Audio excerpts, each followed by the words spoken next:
Hi folks, happy Monday. It's time for Monday Motivation.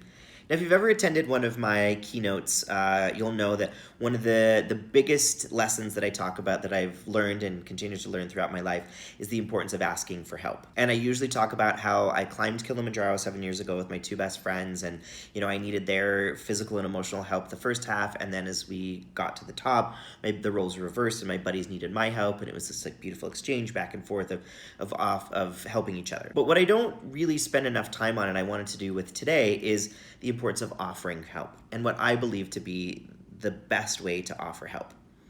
Now, because I have a physical disability, there's just a lot of things that I'm going to need help with.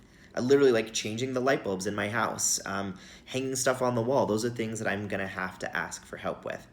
But I want to give you a scenario which I think helps paint this picture a little bit. And one of the things that oftentimes that people offer to help me with while I'm out in public and out and about is helping me put my wheelchair in my car.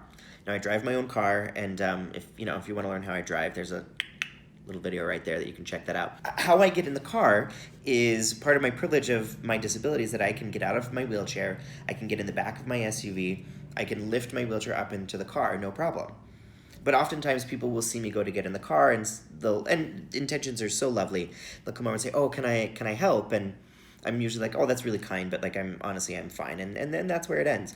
But this example in particular, a few years ago happened, and I think it sort of explains the wrong way to offer help. So I'm in a parking lot. I'm putting my chair in my car, and this lovely gentleman walks by and says, "Oh, can I offer some help?" And I said, "Oh, that's so kind, but thank you. I'm fine." He said, "No, here. Let me help you." And I said, "Honestly, like I appreciate it, but I'm totally fine. I do this all the time."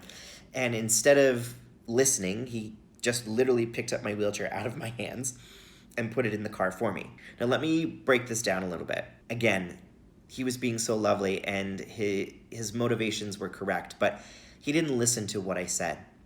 I didn't actually need help. And instead of listening, he assumed and then told me and then did what he thought I needed for help.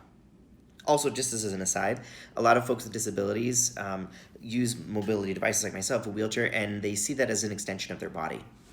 So to touch that is like touching someone's body. So there's a couple things, again, to unpack here. He didn't listen, and he just did what he thought I needed. Another quick example of this is, Jake and I were traveling last week, and I would say 9 times out of 10, we go to get in a cab or an Uber, and the driver will get out and be like, here, let me help you. And Jake usually says, "No, man, I got it. Like, it's easier if I just do it." Because Jake knows how my wheelchair works and how to take it apart and where it will fit and where it won't fit. But inevitably, the cab driver will say, "Here, let me just do it. And then Jake gets frustrated, and sometimes he'll just stand back and watch as they struggle, and then he'll eventually jump in, or sometimes he'll get in the car, or oftentimes he'll say, "No, like let me do it because I know how this is going to work."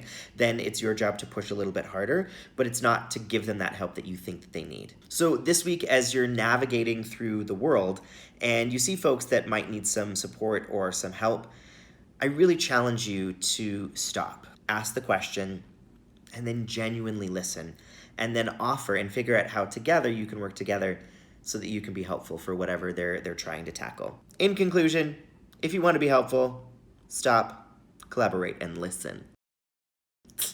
No, if you want to be helpful, ask, listen, and then help.